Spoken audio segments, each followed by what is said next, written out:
멜기세덱에 관하여는 우리가 할 말이 많으나 너희가 듣는 것이 둔함으로 설명하기 어려우니라. 때가 오래되었으므로 너희가 마땅히 선생이 되었을 터인데 너희가 다시 하나님의 말씀의 초보에 대하여 누구에게서 가르침을 받아야 할 처지이니 단단한 음식은 못 먹고 젖이나 먹어야 할 자가 되었도다.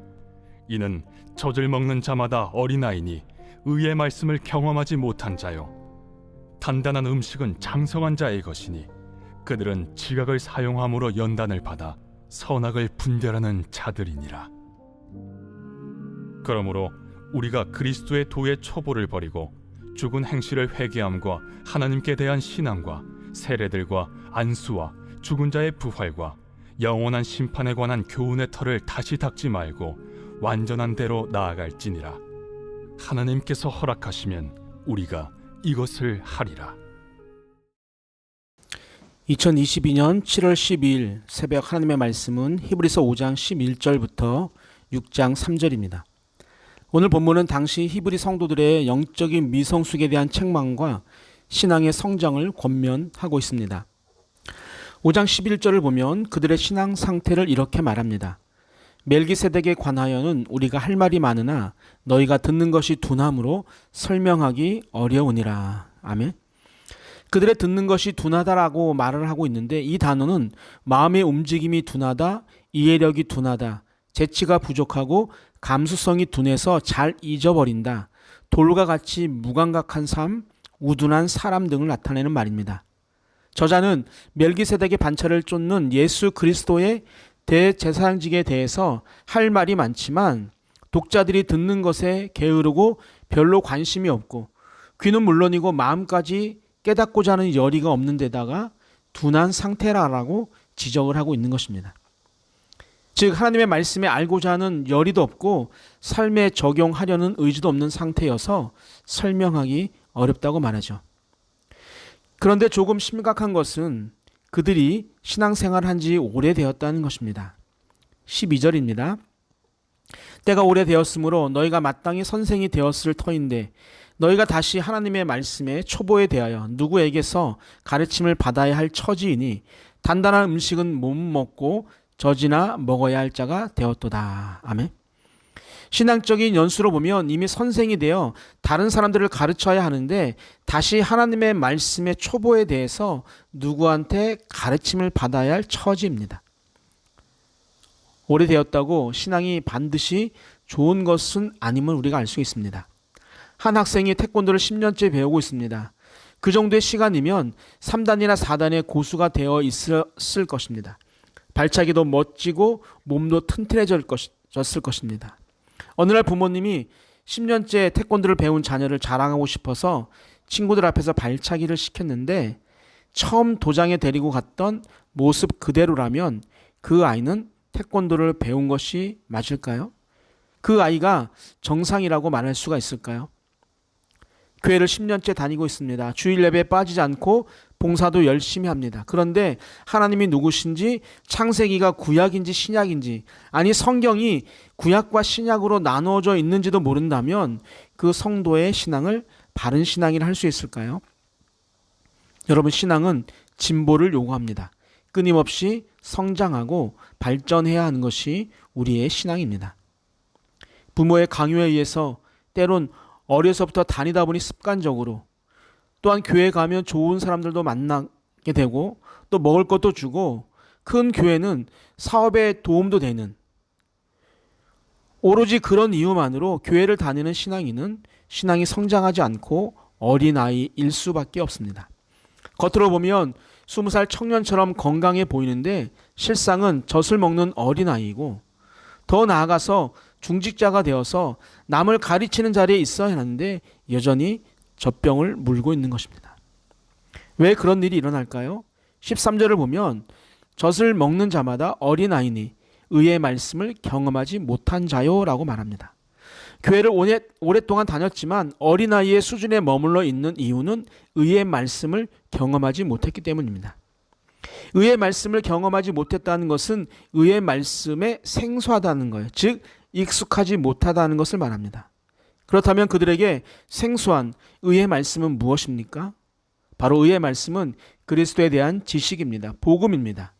오늘 본문에서 말하는 멜기세덱의 반차를 쫓는 그리스도의 대제사장직에 대한 지식입니다. 그러한 것들이 없다라는 것이, 익숙하지 않다라는 것입니다.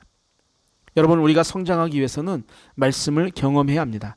말씀을 통해 그리스도가 누구신지, 하나님의 마음이 무엇인지, 성도로서 어떤 생활을 하며 살아가야 하는지, 어떻게 교회를 섬기고 봉사해야 하는지, 어떻게 이웃을 섬기고 낮아져야 하는지를 알아야 합니다. 그래서 그 말씀대로 살고 그 말씀을 전하는 자가 되어야 합니다. 우리는 신앙의 연수를 자랑하기보다 내가 어디에 서 있는지를 빨리 알고 신앙의 연수에 맞추어서 성장하려고 애쓰는 것이 그래서 더욱더 중요합니다. 저는 이번 성경 세미나가 우리의 신앙을 성숙하게 하는 좋은 기회라고 생각합니다. 새벽 말씀을 듣는 성도님들 중에 지난주에 참석하지 못하신 분이 있다면 한번 도전해 보시기를 권면합니다. 단단한 식물은 어린아이가 소화할 수 없고 장성한 자만이 소화할 수 있습니다. 다시 말하면 나이가 많은 사람이 아니라 그리스도의 구원의 도리를 알고 이단의 거짓 그 가르침에 쉽게 흔들리지 않는 자를 말합니다. 그런데 그런 영적인 성장이 시간이 지나면 자연스럽게 이루어지는 것이 아니라 어떤 노력이 필요해요. 14절을 보면 그들은 지각을 사용함으로 연단을 받아 선악을 분별하는 자들이라고 말합니다.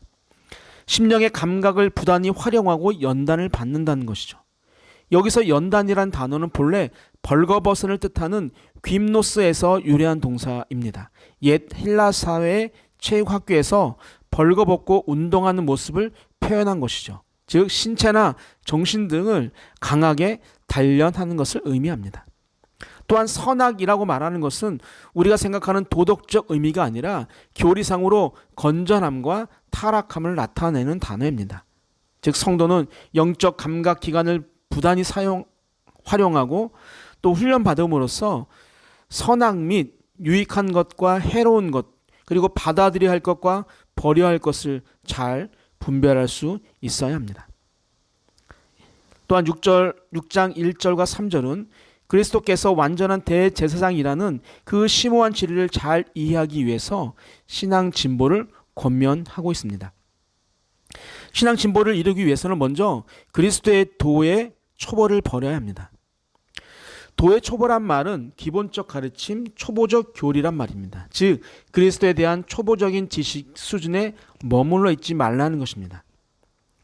히브리 저자는 그리스도의 초보적 지식을 6장 1절과 2절에서 이렇게 말합니다. 첫째, 죽은 행실의 회개.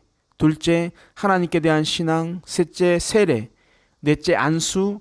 다섯째, 죽은 자의 부활. 여섯째, 영원한 심판에 관한 교리입니다. 이것을 초보적 지식이라고 해서 이 6가지가 나쁘다는 말이 아닙니다. 이 6가지는 신앙의 출발선과 같은 것이라는 말이죠. 신앙을 출발하는 사람들은 누구나 알고 있는 기본적 지식이란 말입니다. 따라서 성도들에게 털을 다시 닦지 말라는 것은 신앙의 기본 원리에만 집착하느라 신앙의 발전과 성숙을 이루지 못하고 정체되어 있지 말라는 것입니다.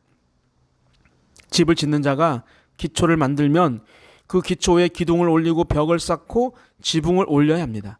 그런데 매일같이 기초만 만들고 있다면 어떨까요?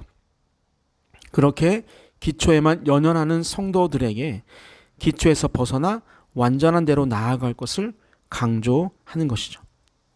그리고 3절에서 하나님께서 허락하시면 우리가 이것을 하리라 라고 말하므로 신앙적 진보가 인간 스스로의 결단과 노력으로는 힘들지라도 하나님의 은혜로 가능함을 말하고 있습니다. 그래서 연약한 우리는 오늘도 하나님의 은혜를 사모해야 합니다.